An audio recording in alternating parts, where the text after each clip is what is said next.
Welcome, Leah. Thank you so much. It's such a pleasure to be here. And of course, thank you to Vivian and to the Entrepreneurship Center team. We were just actually discussing before we started the session, just how thrilled I am with the efforts that this team has made.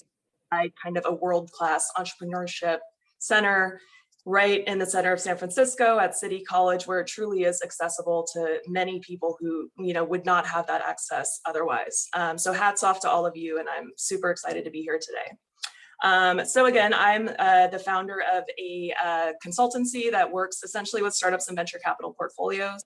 I started the business actually many years ago, mostly focused on raising capital. So it is kind of a specialty area of mine. To date, I've helped my clients raise about 25 million in total venture financing, as well as being, an operator and working with a current startup myself. So let's dive in. I'll skip, thank you so much for the nice intro. I'm going to skip past that. So I thought I'd just share with you all, given that you are all entrepreneurs or entrepreneurs in the making, just what my journey looked like. So again, shortly out of high school, I went to City College where I did my IGETC requirements to transfer. Then I transferred to UC Berkeley where I did my bachelor's in psychology. Right after getting out of undergrad, at the time I was despite my major in psychology, I was very interested in business and had many aspirations for owning businesses and things like that. However, like many of you probably, I had worked service, positions from high school through college, through getting out of college. And at the time I was a bartender at a restaurant in the financial district. And this restaurant had gone through a lot of struggles. This was right after the Great Recession. And we had gone through 3 general managers and like 18 months of being open. And I had been there since opening. And fortunately for me, the owner asked me if I would like to run it. And so that's sort of how I ended up stepping into business and ended up, stepping also kind of into general management and operations and things like that. So I did that for so I started my career again in mostly restaurants and hotels and also a little bit of retail. I split that time approximately half and half between startups and small businesses and also some big corporates like Marriott International and Commune Hotels, which was acquired by Hyatt. And so after several years of doing kind of multi-unit operations and general management, I knew that my interest and my skill set lended a bit more to finance. So that's where I actually took a step back, you could consider it more of a lateral move, and went to a family office that was basically a restaurant group here in San Francisco and did asset management for them. So the work I did was quite similar to the work I had done as a general manager, but now I was looking at the overall portfolio and the performance of the overall portfolio rather than a few business units or something like that. And for me, what I want to highlight there is if anyone is thinking, or if maybe down the line you want to consider pivoting your career, that's kind of one of the, especially if you're trying to go into a hard to break into field like finance, right? Where I was a bartender 8 years prior. So one way to make those pivots is to basically lean into what you know, right? And find threads that you can pull from what you know that take you in the direction that you want to go, which is so again, I found a restaurant group, was able to work my way into an asset management position with them. And then that's what really started me, at least from like a personal branding perspective, into a finance career. So again, I did that role for about 2 years. Then I went to business school at USC Marshall down in LA, where I got my MBA in their global business program. And after that, I pretty much immediately came out and started my consulting firm, which was back in 2017. And so as many of you business owners here know, the first 3 years of my business were a complete grind, extremely challenging in all the ways you can imagine. And yeah, it really wasn't until about year 3 that I sort of got my product offering together. I really knew what I was selling to customers. I had the operations of my business down pat, and I understood the sales and marketing aspects of my business enough to really start to be on a growth trajectory. So a few years after doing that, I was fortunate enough to be introduced to a company called Saba, which is where I'm now the Chief Financial Officer. And I came to know the company because one of Saba's investors was a client of mine at the time, and I was introduced to the company to do some analysis around some financing at that point in time. And then just fortunately for me, ended up growing the relationship to step into the CFO role. Okay, so let's move to what we're talking about today. So again, our topic is funding your startup. We have we have a lot of topics to cover. So, and it is going to be a little bit dense, but I do ask that if you can throw your questions into the chat box, we're going to have 2 different Q&A opportunities to address them. So what we're covering today is we have 1 big takeaway. Stay tuned for that. We'll cover the basic requirements of just a strong foundation for your startup. We'll talk about typical securities or kind of the structures that are used to finance a startup. We'll talk about phases of startup financing.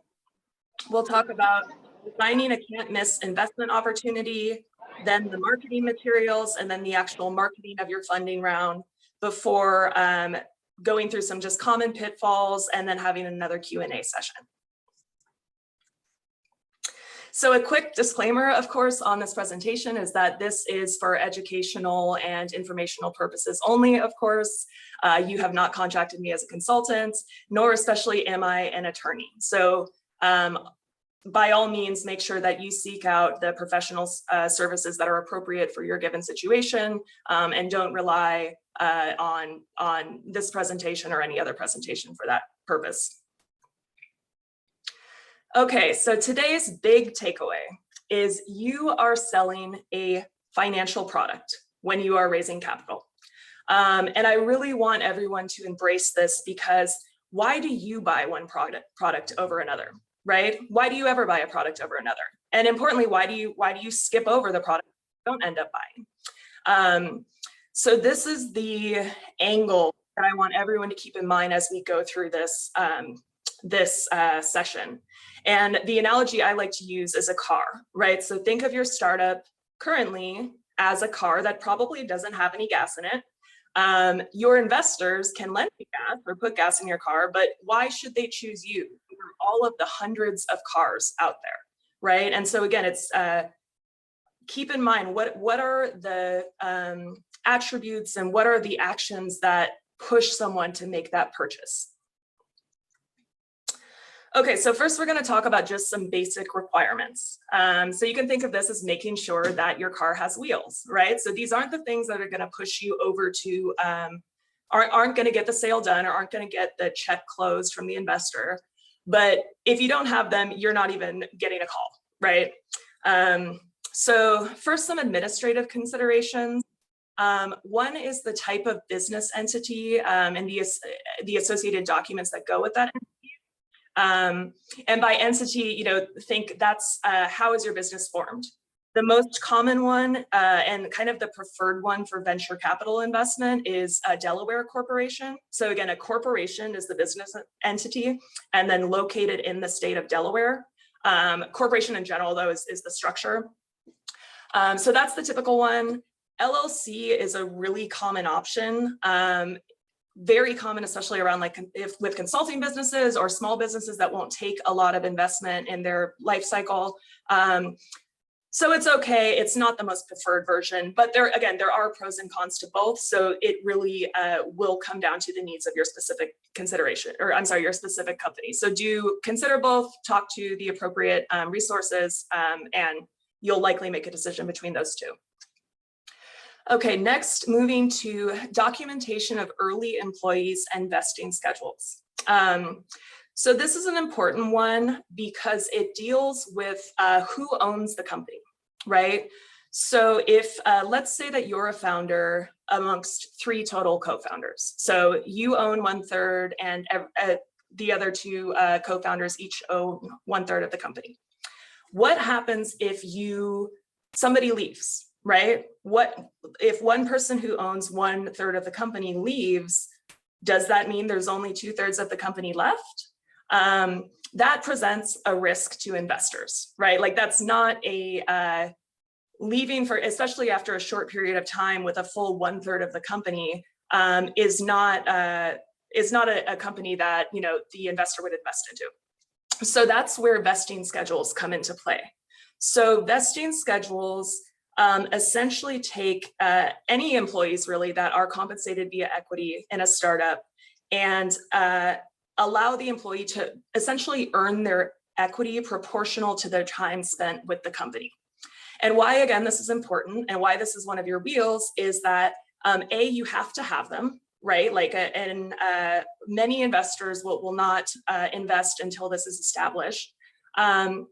B, it is much easier to do this at the early stages or as you onboard companies than to go after you have, churned somebody has left or something like that, right? If you just think about it, if you have a founder who left and even perhaps left on bad terms, approaching that founder and trying to get their vesting schedule organized sounds like a headache. So you do want to do it now. Next topic is advisors and board of directors. So I added board of directors here mostly because you will likely get this question if you're raising capital.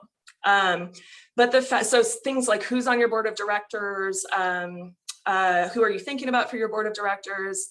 But the reality is that the board of directors is typically set at your first priced round. So most companies at like the concept or angel stage would not have a board of directors. And so again, I'm highlighting it here just because it is a common question. And it's simply just because this is very opaque information and a lot of people don't know it. So just know that it's not likely that you would have a board of directors at kind of the concept stage, and it's okay to communicate that information. So that is different than advisors. Companies often bring on advisors, again, as essentially staff members that are compensated with equity. Typically, there's two buckets of advisors. One is kind of what you would think of as an advisor, right? And this is where they're kind of comparable to board of directors. So in this instance, you're talking about an advisor who has chops, like has been decades in Fortune 500 companies, who has exited multiple startups, things like that. And they typically work in more of like a mentorship role, where maybe they're meeting with you a couple days a month or something like that, but they're not really doing hands-on work. Similarly, the word advisor can also be used just for people who are doing consulting, right? Just people who are, maybe you bring on a marketing consultant or a product consultant or an engineer, they may go under an advisor agreement.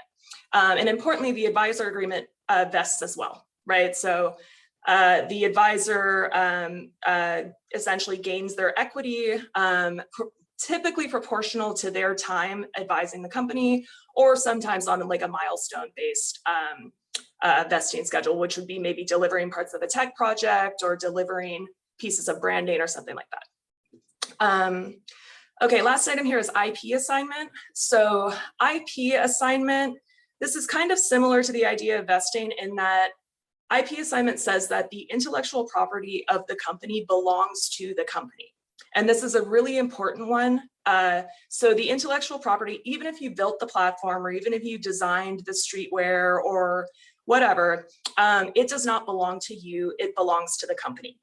And the reason for that, if you think about it, if a tech platform is a core piece of a business and the CTO leaves the company and she owns the tech platform, the company's kaput, right? And so from the beginning, you have to assign all IP to the company so that the investor has that level of protection should things change. Okay, so those are administrative requirements.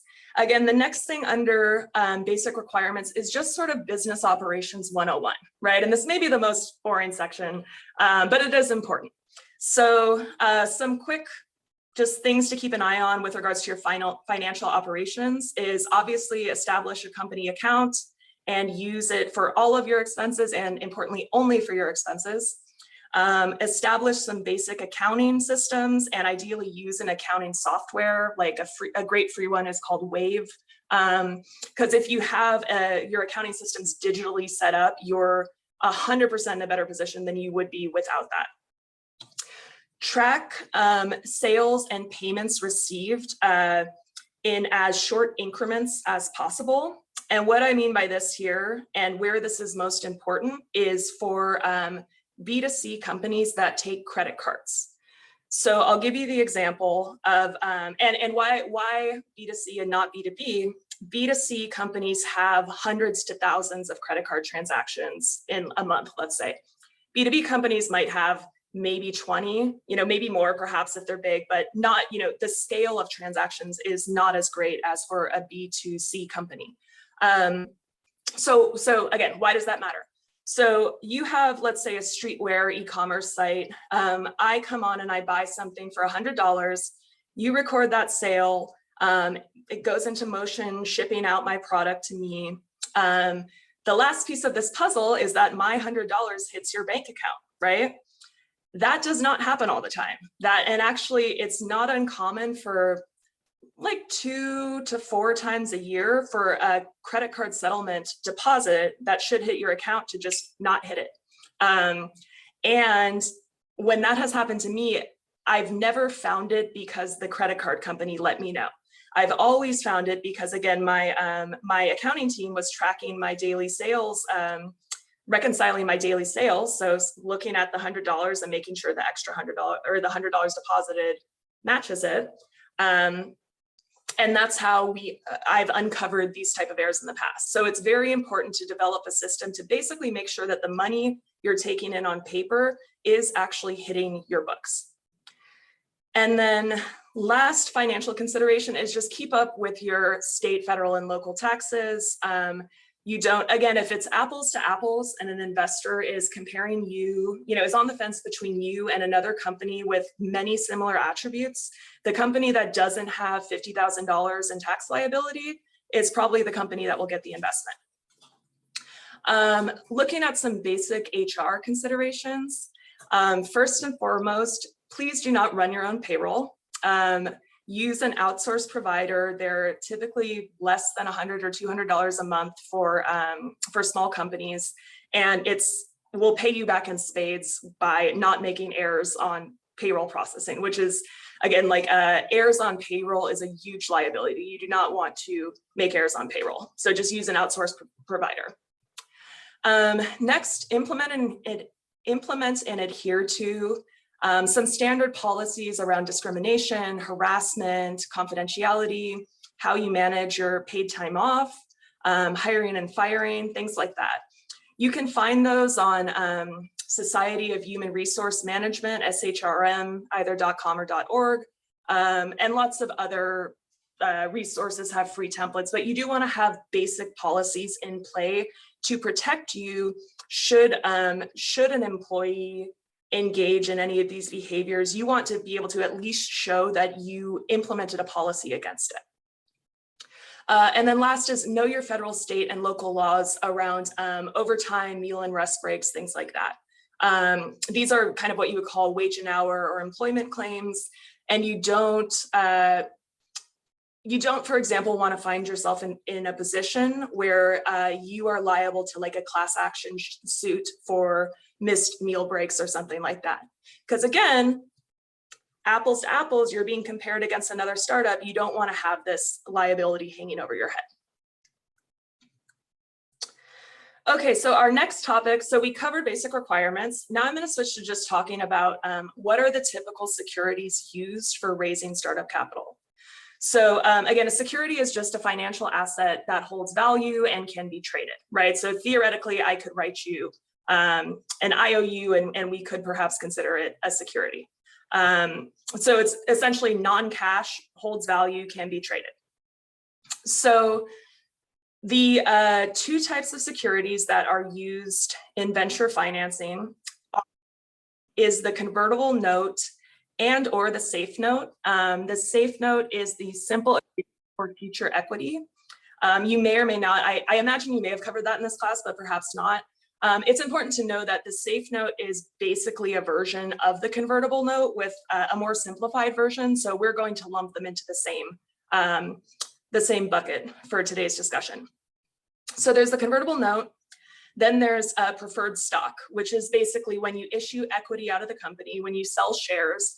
If you buy shares of GameStop, you're buying preferred stock.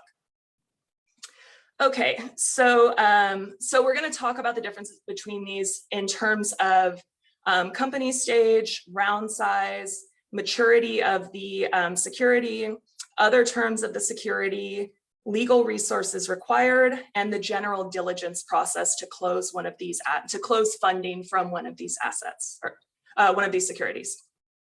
Okay, so starting with the convertible note and the safe. Convertible notes and safes are typically used at the angel or the seed stage, and we'll talk about different stages in I think the next slide. So basically the point is early stage. The round size is typically under 1 to 2 million. So again, if you're raising 50 grand, 200 grand, $1 million, you will probably use a convertible note or potentially a safe. The typical maturity is 3 years. So what's interesting about safes is and convertible notes is that the intention is that they do convert into equity at your next price round. So convertible note means, the word note means like a loan, kind of a document that, documents a loan. And the convertible means that it will convert into equity, right? However, it's interesting that these are actually, until they convert into equity, they're considered loans or long-term liabilities because they have a maturity date and an interest rate. So again, the typical maturity date is 3 years. What that means is if I invest 10 grand in a convertible note for you, in 3 years, theoretically, there's usually a process where the investor can call the note, right? Like basically ask you to repay it. If it has not converted to equity via what's typically called a qualified financing. So there's basically an amount that if you raise that, it automatically converts into equity. So what do you do if this happens? Frankly, it's typically just a conversation between you and the investor, right? I'd say I haven't heard a whole lot of investors calling their notes, or especially like a group of investors calling their notes, because if you think about it, it potentially could just bankrupt the company theoretically. But again, that's a conversation between you and your investor and figuring out what the best path forward is for both the company and for the investor. Other terms of the convertible note is valuation cap and discount rate. I added a link here at the bottom of the deck, and Vivian's going to send this deck out later to a really, really popular article on the Green Print site that's literally titled Valuation versus Valuation Cap, which really, really digs into like what is the difference between those two terms.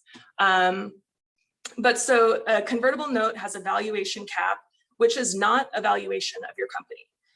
The only thing a valuation cap is it's a number that creates a discount for the investor into the priced round.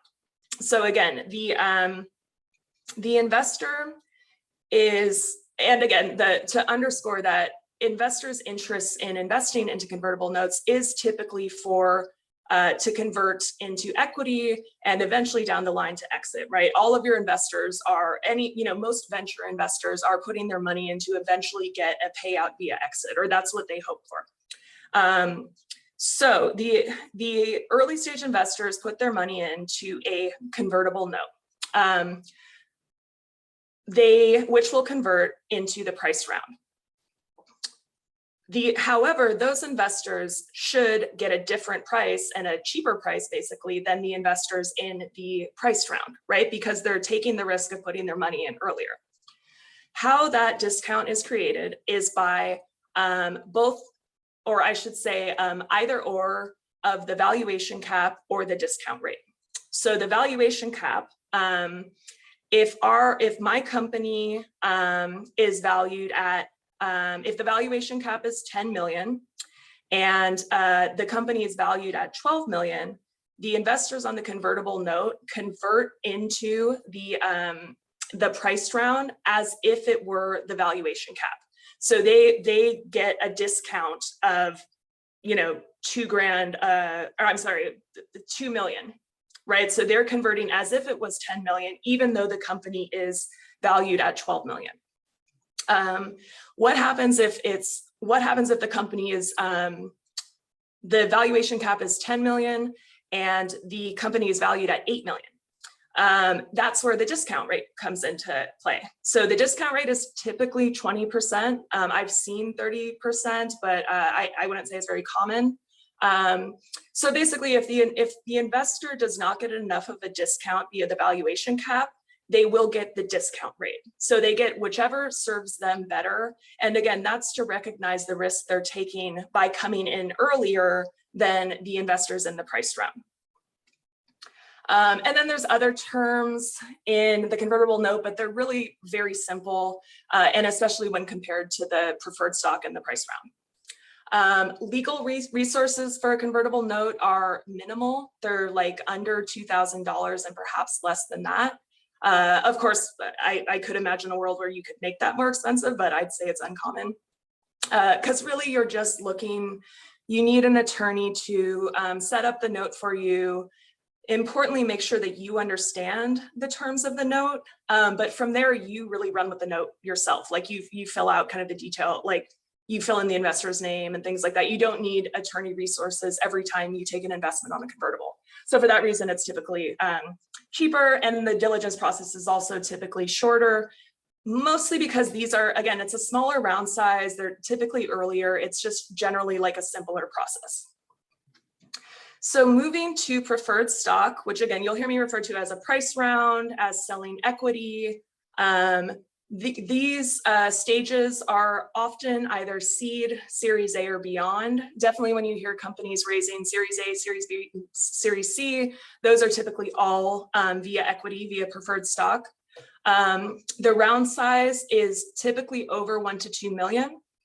The maturity date is none because they're buying equity of the company. So just like you, they are now they are an owner of the company. And as many of the entrepreneurs in this room know, if you just want the money out of your company out as an owner, it doesn't work that way.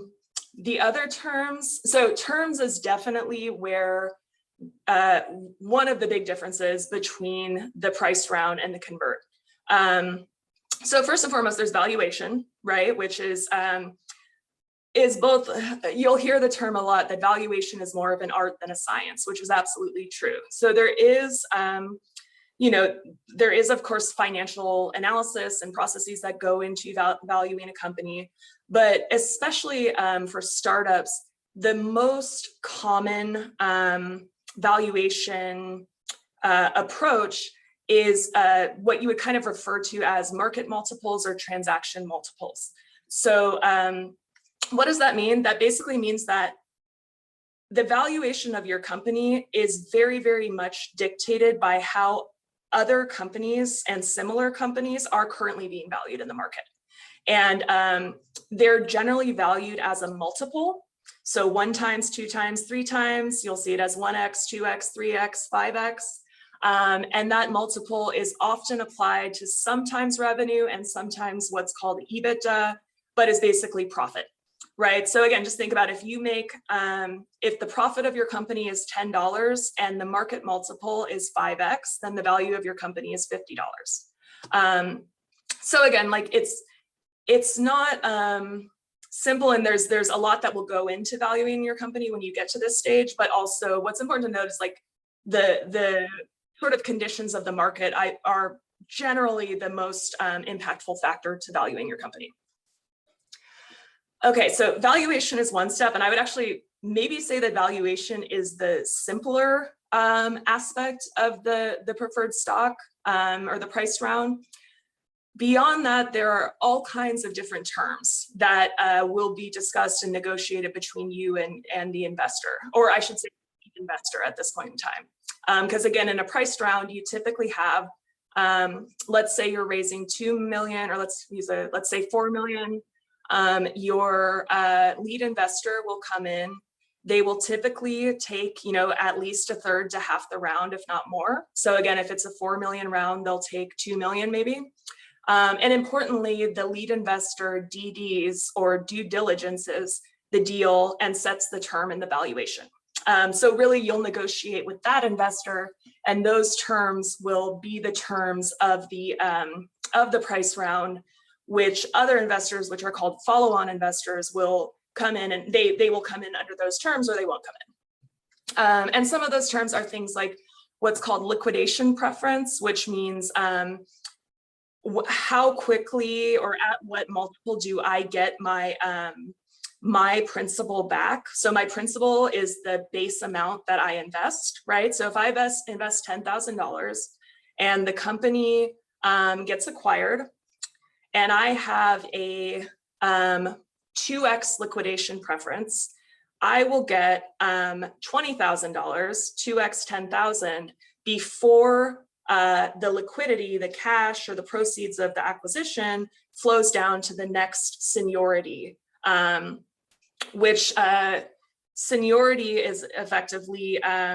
who gets paid first type of thing, right? And so spoiler alert is your investors get paid before you, the common stockholders, and then there's a seniority amongst the investors themselves.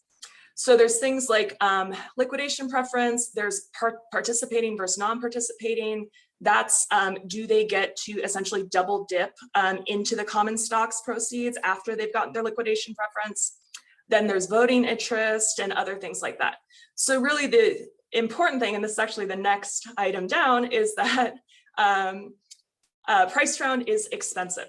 You need, at least 10, 15 to 30 grand in legal resources to do a price round, and probably much more for different types of rounds. The diligence process is much longer. And this is precisely why price rounds are not common for round sizes that are under like 2 million. It's just way too much work and investment by the company in order to get the round done. So that's why converts are favored for small rounds and for early stage, and the price round really comes when the company's ready for it. Okay, now we're going to talk about the phases of startup financing, and I promise we're almost nearing a break where we're going to address all kinds of questions. Okay, so phases of startup financing. So you hear the words angel, seed, Series A, Series B, all of those things, but what do they really mean? And importantly, what words should you use to apply to your company?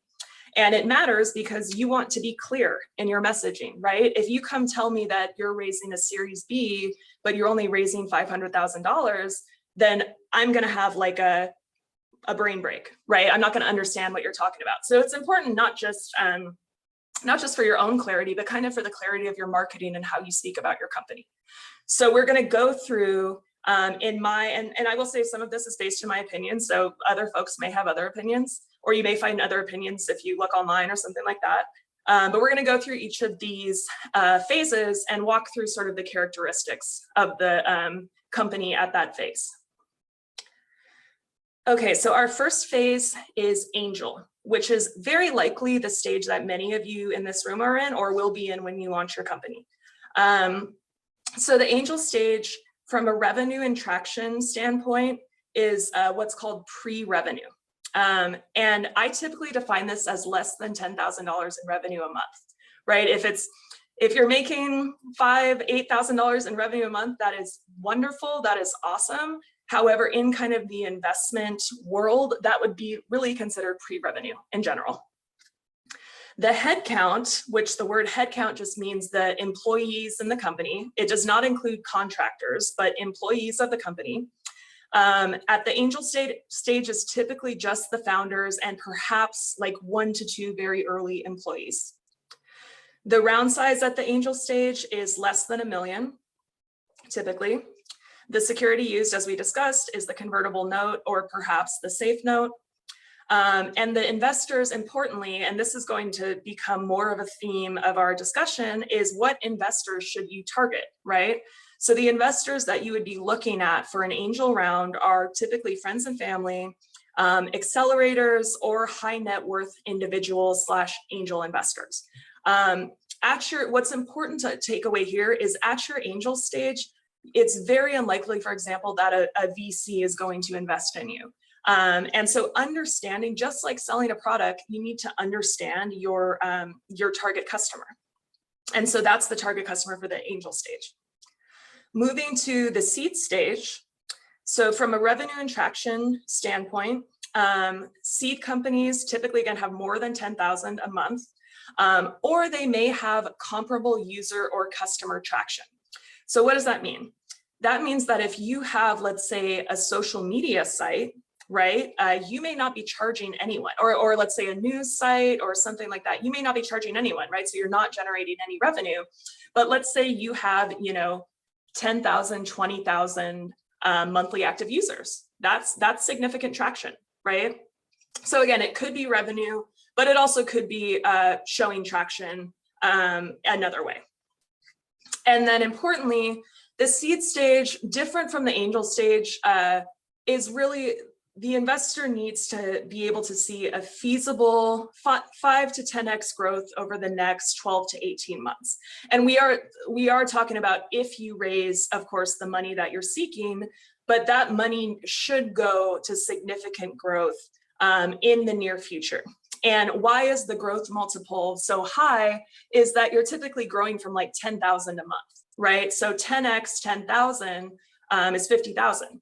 Right, it's a lot easier to go from 10,000 to 50,000 than it is to go from 10 million to 50 million. So the growth expectations are higher in the seed round than they are in other rounds.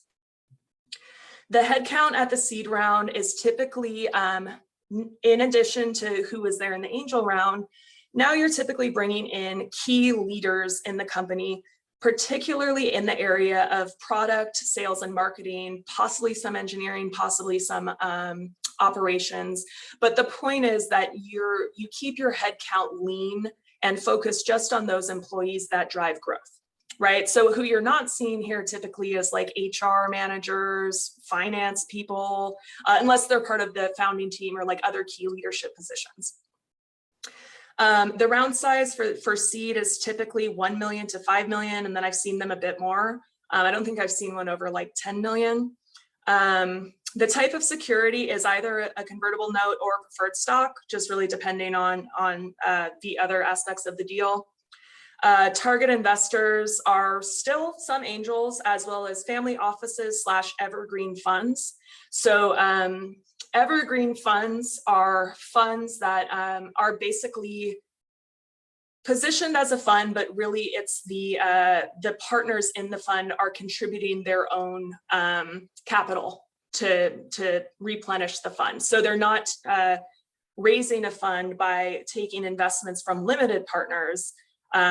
They're just funding it continually via their own wealth, essentially. So those are good targets, as well as at this point, you can start targeting. I would mostly keep an eye on micro VCs, but perhaps some seed round VCs. But in general, like bigger venture funds are still not a good target for you at this point in time. And we'll talk more about qualifying investors later in the presentation. Lastly, Series A and beyond. So revenue and traction at the Series A is typically at least 84 grand a month, which is about $1 million a year. And really it's more than $1 million a year that's more important. Or again, at times comparable user or customer traction, but I'd say statistically it's kind of unlikely to not have any revenue at a Series A. And then again, feasible growth. This at the Series A now, you're typically trying to fund the next 2 to 5 years, and so they're going to want to see 3 to perhaps 10x growth, depending on the size of the round. But it also could be, if it's a smaller round, growth expectations could be a little bit less. Headcount at this point in time, you're now likely building out your product, sales and marketing, operations, engineering teams. So you're fleshing out beyond key employees. So for example, departments that maybe were 1 person and now have 3 people or 5 people. And you're possibly bringing on some key administrative leaders. So again, you're likely not building out an HR department, but maybe you've brought on an HR director or something like that. Round size for the Series A is typically 5 million or greater. The security is straight preferred stock. You would almost never see a convert used at a 5 million round. And at this point in time, your target investors, now you start to see what's called institutional investors. So that would be venture capital, private equity, hedge funds, potentially, as well as what are called strategic investors. So strategic investors are classified as kind of making an investment into a company for reasons that are not just financial. So that's, and typically like favor, for example, their current business. So this is a lot of when you hear corporate venture capital, those are kind of strategic investments. Other companies could be strategic investors, customers could be strategic investors. The point is that in the Series A, you're now kind of finally accessing the institutional investor class. Okay, and I believe we're at our first pause for questions. And I'm wondering if maybe someone on the Entrepreneurship Center team could maybe just read some to me, because I'm having a hard time seeing them here. I don't see any specific questions yet. Okay. But how about people who would just want to unmute themselves and ask questions? I had a couple questions. Great. And I'm sorry, I can't turn on my camera because my signal is so weak today. Thank you, Leah, for being here. It's very informative. Yeah, of course. I'm in Vivian's entrepreneur class. And my questions, one thing was the vesting schedule. Does the founder get into the vesting schedule too, or is it just employees? The founder too. Okay. Okay. Okay. And if you think about it again, it's the same risk if you leave and you walk with 100% of the company, right? There's no company left, and you'll be in big trouble. Well, basically, you'll be in a big fight with your investors. Cool. And I was kind of confused on these Evergreen Funds. Yeah. Just like, what are they? Yeah, I've not heard of them before. And you went through it. It sounded eloquent, but I was lost. So a good way and we're going to talk about Crunchbase a lot more, but Crunchbase is an awesome resource, especially for like researching venture capital and things like that. One way that I identify what I would consider an evergreen fund is if it's, again, positioned as a fund, like they have Leah's venture capital fund is the name of it. And you can look on Crunchbase and see the funds raised by the fund, right? And this is actually this is going to be an important thing for qualifying investors, because you do want to know that your investor has cash raised, right? Evergreen funds won't show any funds ever raised, right? So they'll be positioned as a VC, but they won't have like Fund 1, 25 million raised in 2019, Fund 2, 50 million raised in 2020. They won't have that data. That's often a good indication that it's just an evergreen fund, which again is just like if let's say we all have our huge exits, and in 20 years we're back in this room and we're all just choosing startups to invest in, that would be an evergreen fund. Rather than, again, the difference between an institutional fund is that if I'm actually raising Leah's venture capital fund, I'm the general partner, and I am soliciting, that's not the best word for it, but I'm going out and seeking investment into the fund from different what's called limited partners. And there's a relationship of basically the carry of the return on the investments. There's a way that it's structured that's much more complex than just, again, if it's Vivian and I, and we each put 200,000 into a bank account and we invest out into to companies. Does that kind of make sense? Yes, thank you. Appreciate it. Mm-hmm. Thank you, Michael. We have another question here from Scott. Scott, do you want to unmute yourself? Or I could read it for you. All right. Scott? Sorry, I was having trouble unmuting. Yeah, I mean, in terms of the growth, like that investors are looking for, does that growth only come in dollar growth? Because your startup costs, once you start marketing products, especially things that you're selling retail, it takes, does distribution or the number of stores that you're carried in count as that type of growth that investors would be looking for? Or is it only about the dollars? No, that would fall under comparable user customer traction. So for example, if you're a wholesaler, right, and maybe you're trying to get into boutiques or some key retailers that it's really hard to get into, right? And they have limited shelf space. They're super picky about this. Is actually how my startup is. How Sava is. We have way more inquiries to get on our shelves than we accept, because we have a very boutique shopping experience, and we just can't have. We don't want people getting scroll fatigue, right? So if your product is fit for the target customer that shops at those retailers, if it's a very clear one-to-one, you got to be in these retailers, and you spend your first year just getting 50 retail placements, and let's say you're not really profiting, or you're maybe even giving half of it away for free or something like that, that would fall under comparable traction. So the answer is yes, but what I would highlight is making sure that you have a focus, right? If you're going to go that route, then lean in and go that route, right? So get 50 retailers, get 25, get 100.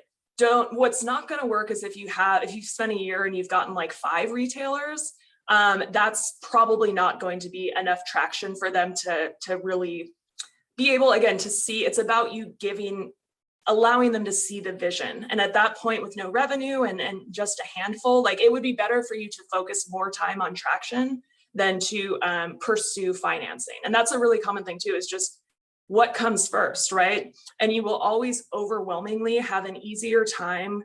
The traction is the egg, the investor is the chicken, right? You will always have a easier time fundraising once you have something to show. So when in doubt, if you have to choose between those two, if you're able to focus on traction and able to show traction, that is 100% of the time, in my experience, what you should focus on.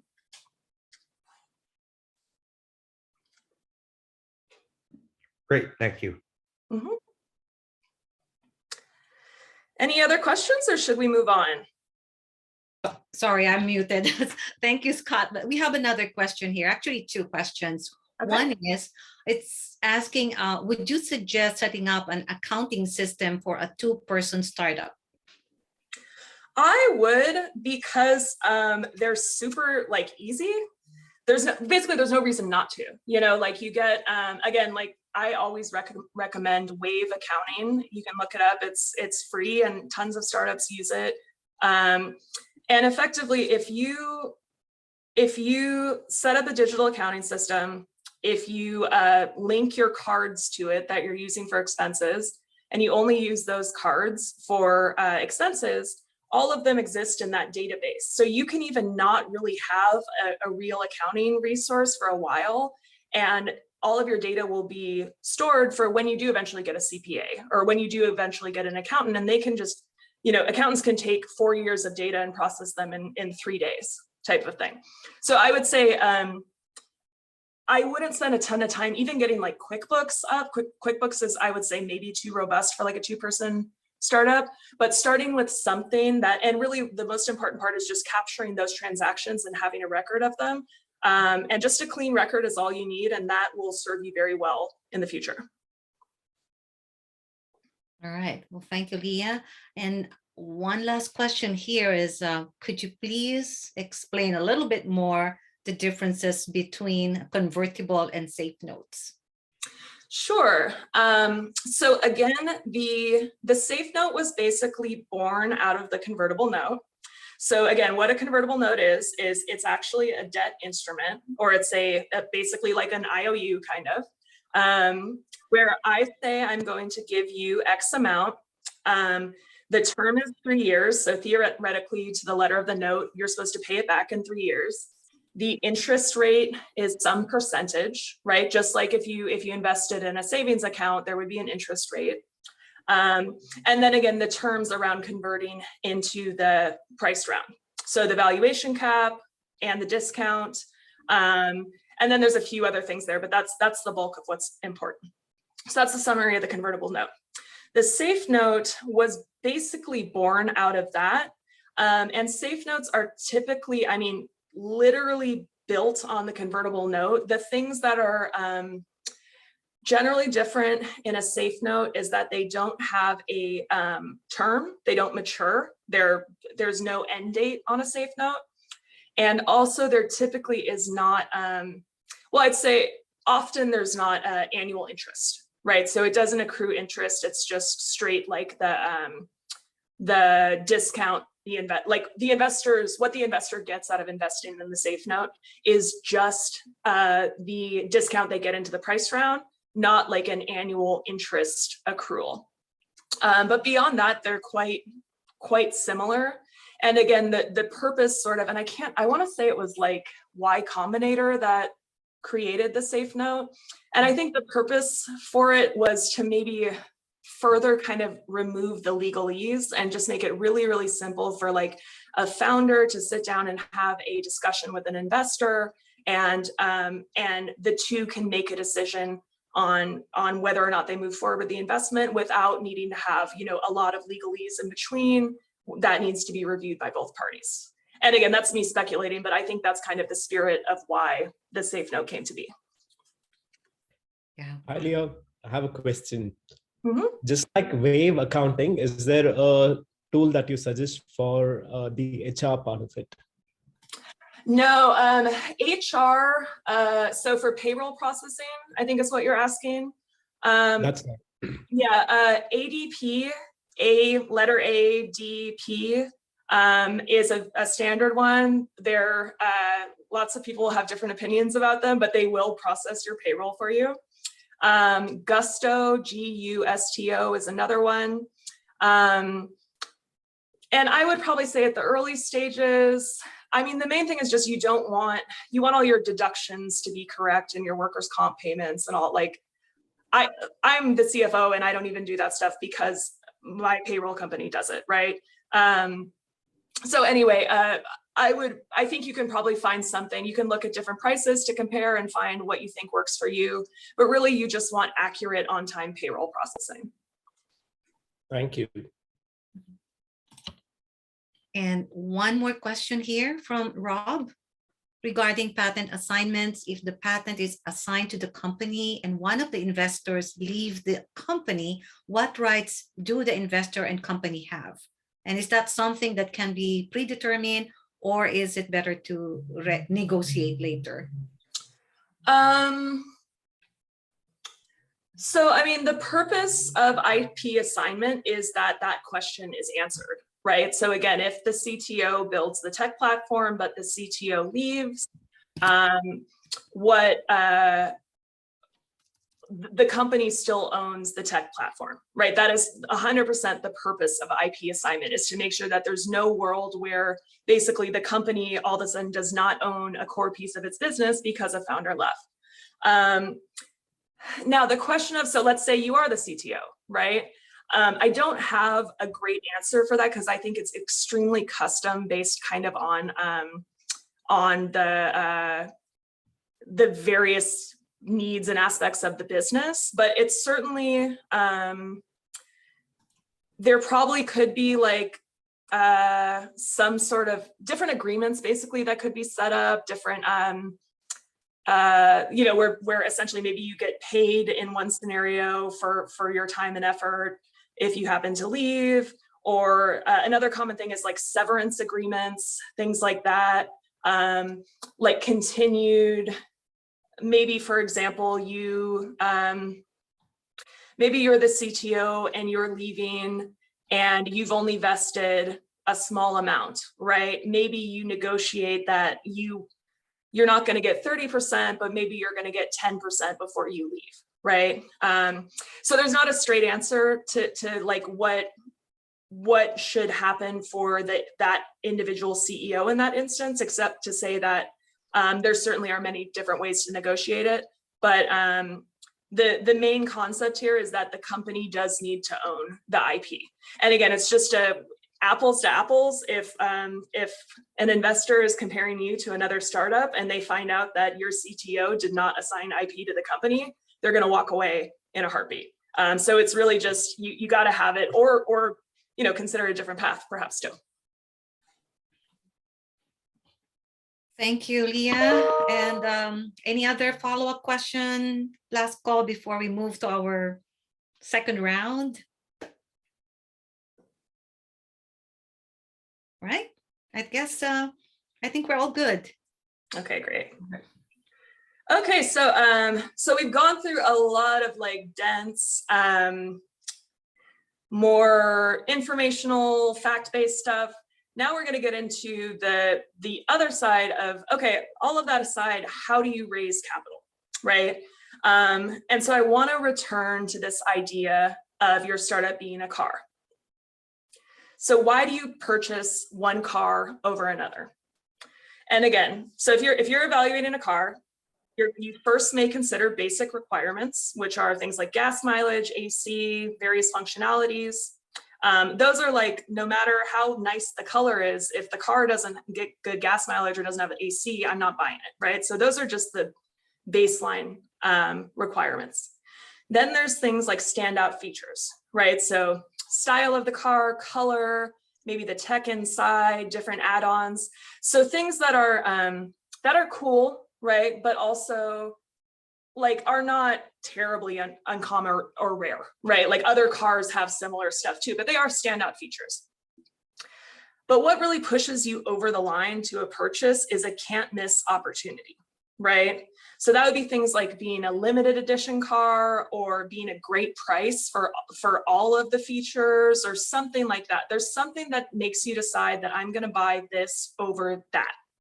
And the other important thing is while you need the can't miss opportunity to push you over the edge, you can't do it without the basic requirements and the standout features too. So all of this is important, but to make, raising investment is rare, right? It is very rare to raise, especially significant investment.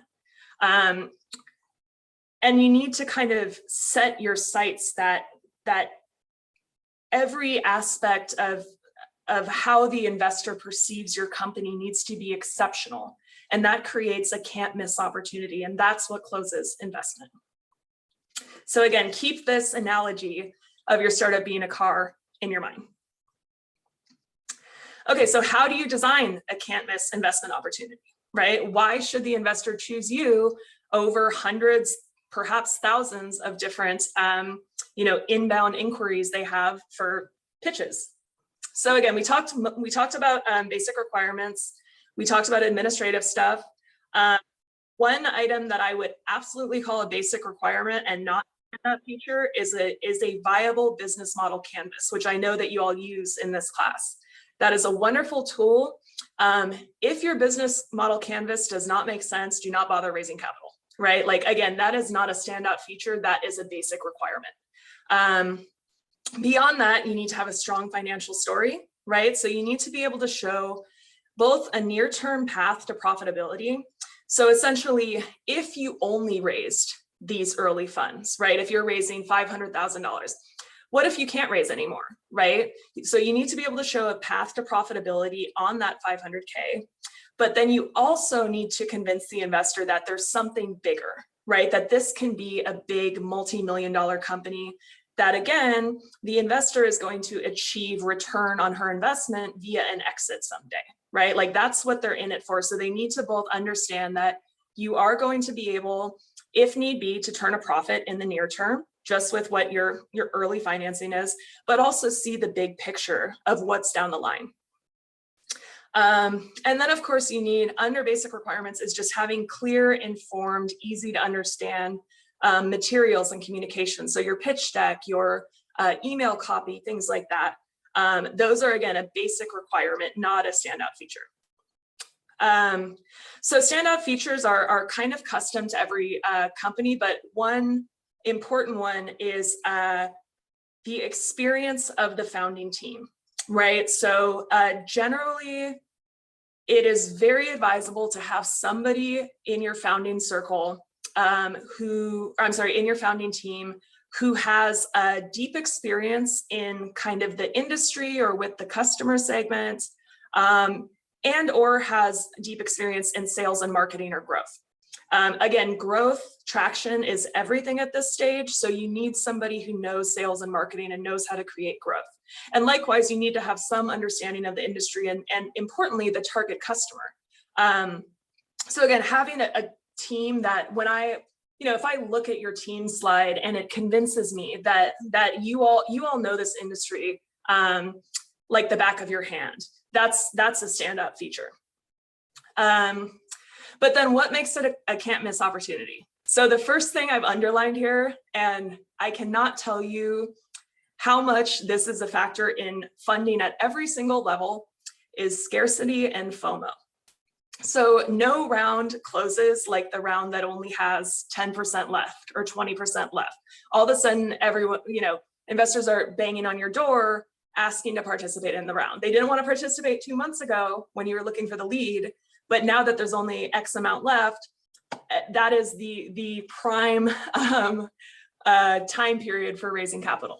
So a lot of this is going to relate to just how do you market your capital raise, which we're going to talk about next. But just remember that scarcity is far and away one of the most powerful tools you have to move your capital raise along. Other can't miss opportunities would be a true first mover advantage. So first mover just means first in the market, right? Think Uber or Lyft actually was first, I think, back in the day. So true first mover advantage, but with a high margin product, right? Because first mover advantage often does not win the market, especially if you have high cash burn. But if you're in an industry like software, for example, where you have a high margin, and what that means is high profitability, the likelihood that you can kind of take the market and generate cash flow that you can reinvest into growth in the company is very high. So that would be a very can't miss opportunity. And then another example is just really strong IP that cannot be replicated directly or indirectly, right? If you truly have bespoke, proprietary software is the most common example that no one knows how it works. It's impossible to replicate. There's entire businesses built just on that IP, right? So that would be another can't miss opportunity. Okay, so we talked about designing your opportunity, and now we're going to talk about designing your marketing materials, which is your pitch deck and other things like that. The key takeaway here is that raising capital is a sales process at heart. It is 100% a numbers game and working a pipeline. And so the important thing to understand is that the goal of your marketing materials is to strategically deliver information to your investor in order to secure the next meeting. Not to secure the check, to secure the next meeting. And remember that your marketing materials support your sales process, not vice versa. I see so many founders get kind of like analysis paralysis on their pitch deck, when the reality is the pitch deck is there's never been a pitch deck that closed a deal, right? The pitch deck is a tool that aids your sales process. And you have to kind of remember that that's the place, that's where it should be. Right? It should not be taking a bigger portion of your time or your efforts or your resources than that. But I haven't been talking about these, but there's all these links to interesting articles on our site that are relevant to these. So you'll see those in the deck. Okay, so let's talk about the pitch deck. And I'm sure you all have talked about this a lot in this class, and I bet talked like endlessly as I do, with our pitch deck. So important to understand about the pitch deck. What is the position and context of the pitch deck? So the deck is most effective when you send it out 1 to 2 days in advance of an actual pitch meeting. So this means don't send it out. I should say, ideally, do not send it out just cold to people. There's a different document we'll use for that. It should function as both a written material and a visual aid. So again, you're going to send this to the investor. She will very likely skim it in under probably 5 minutes before the meeting, and then you will use it as your material in the meeting, right? But what's important is that the pitch deck is to guide the meeting. It is a tool for the meeting and to prepare for the meeting. And that's where it lives in kind of your marketing stack. The length of your pitch deck should be 20 to 30 slides maximum, and probably less, especially for kind of concept stage companies. And really importantly, favor brevity and simplicity. So every word in your pitch deck should be effective and serve a purpose, right? So importantly, don't keep slides in your deck just because you think you should have them, right? This happens a lot with problem and solution slides. And I know maybe Vivian will not like that I'm saying this, because it is certainly important to demonstrate the problem and solution that you're solving.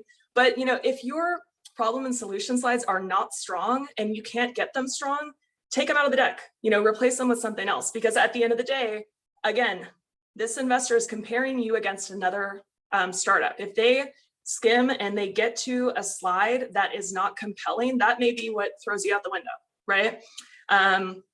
So again, simplicity and brevity. So what should your pitch deck have? So things that, in my opinion, your deck should have. Number one, convey a deep understanding of your target customer. If you don't have a deep understanding of your target customer, go do some more research. Because if you don't know your customer, it's very unlikely that you are going to be able to convince the investor of anything else of your business plan. Beyond knowing your customer, you need to demonstrate that your product fills a need that is unmet or underserved for that customer with current options in the market, right? And this kind of goes to the problem solution slide. Sometimes it's not a problem, but it's just an unmet need in the market, right? Like there's a density of this target customer, but there aren't enough of these products to serve all of these customers.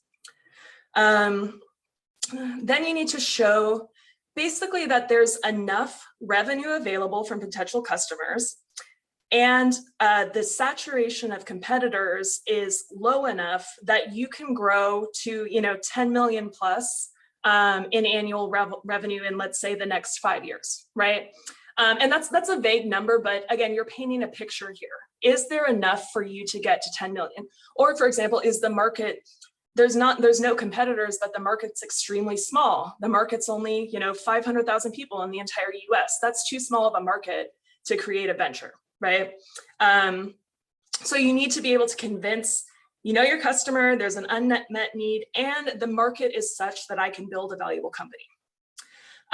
Then you need to demonstrate an intimate knowledge of the economics of your business. So all of that is great if you can run a business that eventually can fund itself on its own profits and cash flow, right? So you need to know the levers that what creates revenue, what decreases revenue, what increases and decreases profits and cash flow. What are your main expense categories? What are your fixed versus variable expenses? What will you do if your sales drop by 50%? All of those things you need to be able to speak to with convincing authority. And then lastly, you need to, after all of that, you need to convince the investor that you and your team are the ones to execute on this plan, right? So you have the knowledge, you have the functional skills, you have the network, and most importantly, you have the tenacity. And that is something that I imagine everybody in this room has in spades. You wouldn't be here if you weren't tenacious, right? But, I remember reading a survey of entrepreneurs or founders of businesses that had been in business for like 10 years or something. And the only commonality amongst all of them was that they didn't quit. So you will figure out how to get the knowledge, the functional skills, and the network, right? You need to work on that. You need to create it somehow. But also, like, what you have going for you is tenacity. And that's what you need to be successful, in the startup world. Okay, so we talked about the deck, other marketing materials that you need for your capital raise. So you need a teaser. So remember when I said that we don't send the deck in our initial, for example, cold outreach. If I'm cold emailing you, I'm not going to send my deck, I'm going to send my teaser. So the teaser is your mass distribution tool, right? It's typically like one page, or I often just pull 3 to 5 slides out of my deck. And it's really just, it's designed for anybody in the world can see it, right? I don't, all my competitors will get it and look at it, and I don't worry about that. I can post it on my socials, I can send it to friends, things like that. And importantly, remember, you're trying to get to the meeting, right? All of these materials are about getting to the next meeting. So it's interesting enough that it creates an appetite for the investor to meet with you. So that's how you select your slides. Don't worry about asking all the questions, or I'm sorry, answering all the questions. Worry about getting to the meeting. So put the interesting stuff in your teaser. Okay, next thing to develop is a drip email copy. So you want to sit down and write out an email drip, which if you're not familiar with drip email marketing, anytime, let's say you sign up for a newsletter and you get 3 emails in a row that came Monday, Tuesday, and Wednesday, and they say different things, that means that they very likely put you into a drip email process. So all that it means is a sequence of emails, basically. You can actually use software for drip email. I typically like HubSpot, which is, you do have to pay for it though. I want to say it's like maybe $70, $50 a month or something.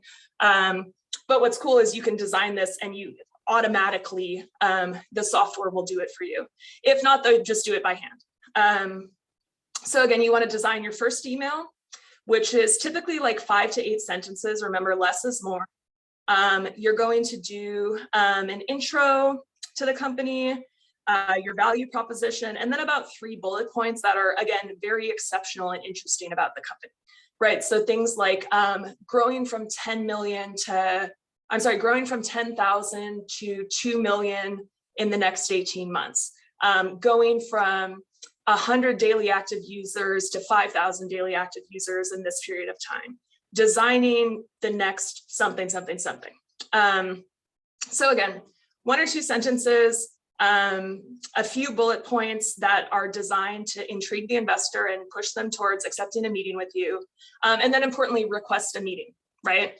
And do it in a direct sentence. One thing I cannot stress enough, and this, a lot of the time when you first start kind of communicating with investors, you're going to be inclined to say a lot of please and thank you and I hate to bother you and things like that. That needs to get cut immediately. Because you want to present with authority, right? Like, investors are busy, but you're a busy CEO of a company too, right? But secondly, because that adds things to read in your email. And in this day and age, dense emails that are hard to understand don't get read, right? So there's multiple reasons to just be very direct. So keep your language direct and to the point. And importantly, again, in the first email, ask to meet with them. Say, do you have time to meet next Wednesday? Or do you have a slot next Wednesday or Thursday or something like that? So that's email 1.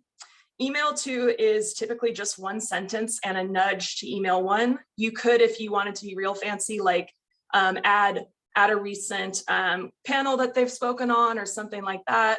But the point is, you want to say, hey, did you see my email, basically.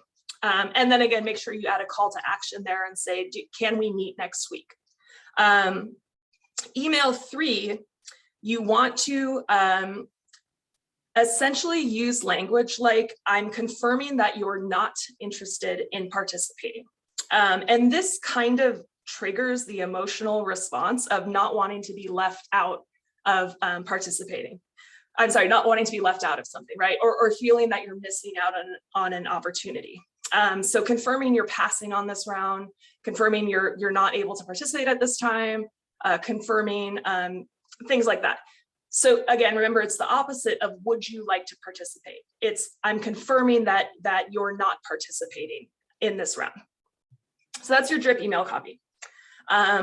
Next is data room. So if you haven't heard this term before, the data room is basically just the digital location of all of the various files that you will need to share with the investor during the due diligence process. So I typically organize these as a pre-term sheet versus a data room that has a term sheet already.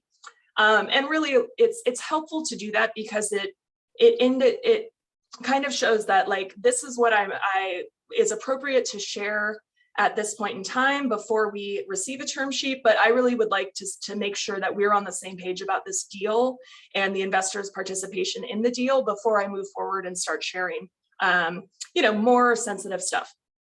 So in the team, in the pre-term sheet data room, you'll have your pitch deck, you'll have your actual and pro forma financial model. Pro forma means forward looking. So all that means is basically actuals and projections, or it may just be projections if that's all you have. Investment terms if they're available. So for example, if you have an active convertible note, you'll put a template of that in the pre-term sheet data room, and other marketing materials. Sometimes we'll put founder bios in there, other things that again are not super sensitive and are okay. I'm not worried about it if many investors look at this data room and drop out without investing. So then what happens post-term sheet, or when we're getting to a term sheet? That's more when it's a due diligence data room. So this is where you'll put more sensitive / confidential items, things like your balance sheet, which is confidential because it shows literally how much money your company has. Corporate documents, sales data, LOIs, which are letters of intent, which for our question about getting placement in retailers, if you might want to have a bunch of LOIs in your data room, things like that. So things that are sensitive enough that I don't want to, I don't feel that it's appropriate to share it before I understand that we are moving towards a deal. But that, understandably, the investor needs to see in order to evaluate the company to arrive at the deal. And then just a thing to remember here is that consider nothing in this process to be confidential. While you always hope that it will be, and it's professional courtesy and good behavior to treat all, and I'm talking from the investor side, to treat all of this as confidential. These documents do get out all the time. So keep that in mind. If there's something truly extremely sensitive and could hurt your company if you were to share it, so things like proprietary code, geographic customer data, customer lists, things like that, it's okay to say that that is too proprietary to share. I will say that it's probably unlikely that, again, a lot of the folks at the concept stage would have data like that, but give it a thought and a glance. And if you truly can determine that it would be harmful to your company to share that data, just express that to the investor. And they'll understand, because if you'll share that data with the investor, then who's to say you won't share it with other people and eventually cause harm to the company. So the takeaways here, are your main marketing tools are your pitch deck, teaser, drip email copy, and data room. And roughly the flow of this is again, your teaser goes out first, especially for kind of like cold outreach, or when you're kind of soliciting the very first contact. The teaser takes you to the first meeting. The pitch deck goes out 1 to 2 days before the first meeting. And then post first meeting, you access the things in the data room. And then the drip email copy kind of facilitates all of this. This is what you're sending out in order to send the first teaser, or I'm sorry, the teaser is included, for example, in email 1. So those are the materials. So again, the pitch deck is and I'm emphasizing the pitch deck so much because I know it's such a source of kind of preoccupation, but the pitch deck is a very important part of this, but it's also just one piece in all of this. And so I guess the important thing is to just remember that, keep the pitch deck in the context that it should be. Okay, so you've developed developed a can't miss an investment opportunity. You've developed your materials. Now you need to start marketing your round. So the first thing you need to do is develop an investor pipeline, right? Who are you going to talk to? And I want to actually highlight that you do need to develop a pipeline. It is a key to success to develop a pipeline. Going out and working piecemeal and just kind of adding 3 conversations this week, 2 next week, 10 the week after is not the way to close a capital raise. You need to be working a specific pipeline. So the first thing you have to do in order to build a good quality pipeline, you need to have qualified investors in the pipeline, right? It doesn't matter if you, and this is a big pet peeve I have with you, you've probably seen lists of investors out on the internet, like investors who invest in SaaS or investors who invest in this. Well, and it's like 200 investors, and that means absolutely nothing to me. Because what's to say that that investor is well qualified for my company? So you need to understand the qualifiers of what does make a good target investor. So a few very important ones, and we have a couple of articles down here, Know Your Investor Qualifiers and Dry Powder. Both are, which will add some more color to this, but some key qualifiers. Number one is round size and company stage. So if you are raising an angel round of 200,000, investors who write checks into $5 million rounds will not write a check into a, I can't remember what I said, $200,000 angel round. For many, many, many reasons, but literally like it just does not work in the, it's the same way, like why won't a restaurant sell you one fry, right? Because that's not what they do. They sell fries. They sell this amount of fries and that's what they sell. So there's the same kind of operational impact where certain investors write certain size checks and they literally cannot go outside of that in general. So the very first thing you want to see is, does the investor write checks into round sizes comparable to yours? The next item is recent activity. So let's say she writes checks into your round size, but she hasn't invested in 5 years. That kind of deprioritizes her a little bit. Recent activity is also a proxy for dry powder, the name of that article down there. What dry powder means, it's typically used to reserve, it's typically reserved for describing institutional investors. It means, do you have cash available? Have you, and for like an institutional investor, for example, if you're researching a venture capital fund and they haven't raised a fund in about 2 years, their dry powder is probably low, which would decrease their viability as a qualified investor. So recent activity is kind of a proxy for dry powder, sort of. Next qualifier is customer segment. So B2B and B2C. Often often investors do not switch between those two. You see it more with B2B, where investors specifically invest in SaaS or something like that, and they just will not touch consumer companies. And another consideration or qualifier is capital intensity. So how much what's called working capital is required in your business. And so working capital means the day-to-day cash that's required to keep things running. So a good example of different capital intensities is a software company versus a retail company versus a manufacturing company. So a software company has probably significant upfront investment, right? To build any platform is, I don't know, 1 to 3 million typically for like a bespoke proprietary platform. So that's investment, right? After the platform is built, the software company, other than paying kind of ongoing software expenses, paying engineers, things, maybe salespeople, like they don't need to, for example, hold a ton of back stock of servers or of other things. Like they don't need to hold that type of inventory. Compare that to a retail business or a wholesale business. So if you sell beverages, let's say you have a beer startup, you need to, before you can sell your beer, you need to have probably at least a month of stock of beer in the back so that you don't run out, right? You can't run your sales process if you don't have anything to sell. That is capital intensity. That means you have $200,000 sitting on the shelf because you need to have that inventory, right? And take it to the next example of manufacturing. Let's say you're manufacturing cars.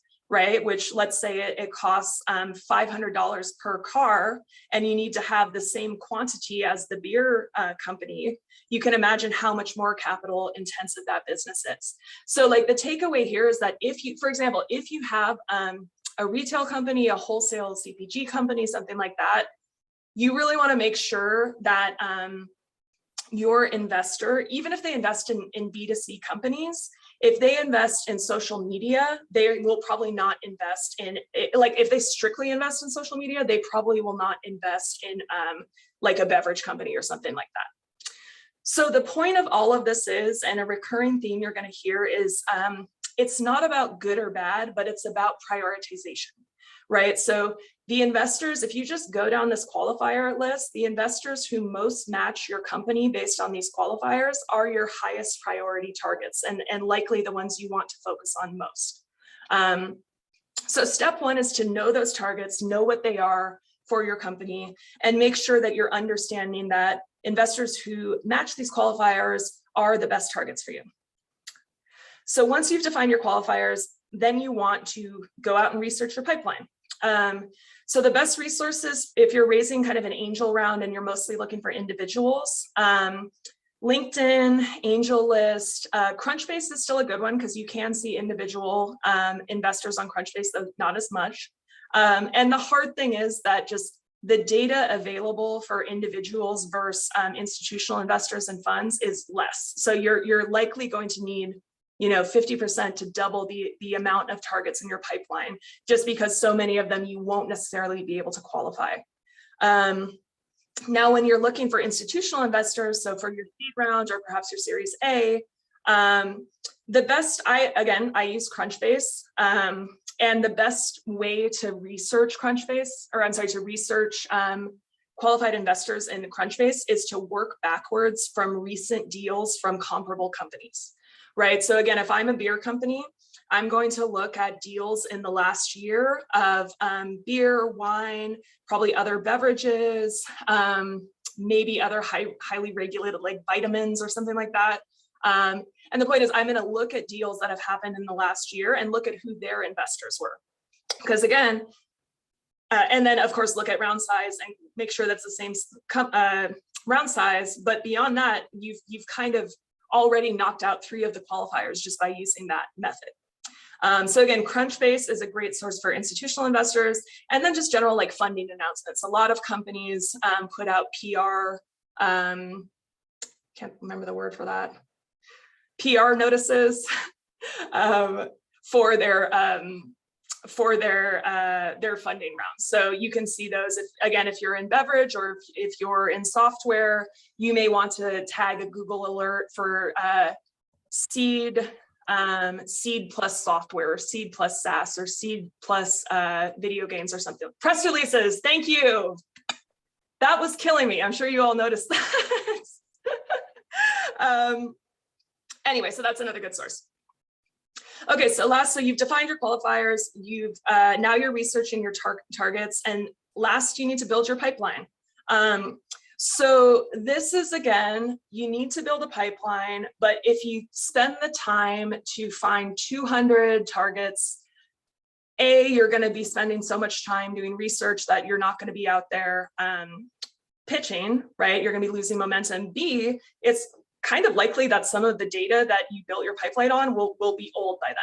So I recommend getting like 25 to 50. So do your work to get 25 to 50 and then start marketing. And then as you move those 25 to 50 through the pipeline, and again, they're going to drop out because that's what happens in a pipeline, then you just put 25 to 50 more into the pipeline. And this is really one of, I would say, between not qualifying investors well and not working the pipeline and understanding the numbers games of all of it, that is probably 90% of the struggles I see when I work with founders, right? It's just simply that work the numbers and make sure that you're focusing on the right targets. And again, combine approaches of top down, bottom up. So I always consider like my example of researching recent deals in Crunchbase, I would consider that to be a bottom-up approach, kind of like I'm sort of digging for the data and creating and probably reaching out cold, where top down, I consider more like I'm working my network and I'm getting just referrals through my network. And you need kind of, the point is that you need sort of all of those sides. You need to have a kind of a robust approach to how you build your pipeline and where you place your focus. Okay, so we've designed our can't miss investment opportunity. We've designed our materials, we've built our pipeline, and now you need to work the pipeline, right? Simple as that. And again, this is 100% a numbers game. Some anecdotal stats here are that most founders have a minimum of 100 to 200 conversations before they close their funding round. And the investor relationship is typically at least 4 months before they will write a check to you or wire to you. So if you think about 200 conversations times 4 months is a lot of time and effort that fundraising requires. The approximate flow of fundraising is in this chart here. And you can see that this would be a tight fundraise, right? But this is like feasibly the least amount of time that it could take. So again, starting from your pitch, in month 1, you'll have some follow-up contact, again, just trying to elicit the next meetings and getting to the financial review. About 75% of the investors you put into the top of your pipeline will drop out before the financial review. If you move them forward, hopefully you can do the financial review in month 1. Around month 2, you're ideally have had a couple more conversations and you're able to confirm interest, timing, and check. This is important because, again, it's something, especially if you're unfamiliar with this process or it's the first time you've done it. A lot of founders don't feel comfortable asking these questions, right? But you have to ask. So we have spent, we've had a few different meetings. I've really enjoyed hearing your feedback, but I would be remiss if I didn't, or I wouldn't be doing my job as the CEO raising capital if I didn't take the time to I'm sorry, my phone just went off, to make sure that you are still interested in this round and that you do write, the check size that we need. So after you confirm that, there's then you would move into data review and early diligence. Approximately 50% drop off here before committing to the deal. So again, think of your pipeline, think of those numbers. If you've gotten them here, about 50% will drop out. So then if you move past that, you'll move to the term sheet, summary of terms, and LOI. Then there's confirmatory diligence. So confirmatory diligence is basically diligence items, data about your company that the investor needs to see to evaluate, but for you is too sensitive for you to share before you basically know that all other aspects of the deal are done. And so there are items that you say, we will put this to the side for confirmatory diligence. So essentially we will settle the term sheet first and then confirmatory diligence will come after. So confirmatory diligence could cause the investor theoretically to drop out, but usually you've discussed with in a more conceptual sense, kind of the items there. So they should already have an understanding without verifying the data often. After confirmatory diligence, you'll have finalization. You may have legal take a look at it again. They probably will. Signing of closing documents. And then after that, you would receive the wire. So some quick do's and don'ts. I'm actually going to skip this slide. I would suggest reading it, but I do want to get to questions, and I think I have a 4 o'clock. So why don't we go to final questions? All right. Well, thank you very much, Leah. And I will share the PowerPoint deck with everyone who attended today. So yeah, you could go over the do's and don'ts also. Thank you. All right. Okay. Any question from anyone? They have comments. Great presentation. Yes, I definitely appreciate your time, Leah. And I really appreciate that also you provided some suggested readings and other resources. That is so valuable. And you were able to bring everything into its simplest form or simplest terms for everyone to understand those highly technical concepts. So really amazing presentation. Well, thank you all so much. Again, I cannot tell you how much I support you and believe in what you are all doing. And remember that the most commonality between founders who make it is that they don't quit. That doesn't mean you don't have to iterate and work hard and take a lot of hard hits down the line. But if this is what you want to do and you want to stick with it, then it's simply a matter of tenacity and staying in the game. So, and of course, with such great resources as Vivian and her team and the Entrepreneurship Center, you're already off to a great start. Oh, thank you. Thank you so much, Leah. And by the way, Leah is also one of our entrepreneurs in residence. So for some of you that you're interested in, learning more on how she can help you, mentor you in terms of your funding needs, she has her schedule. It's posted on Canva, so please start connecting with her.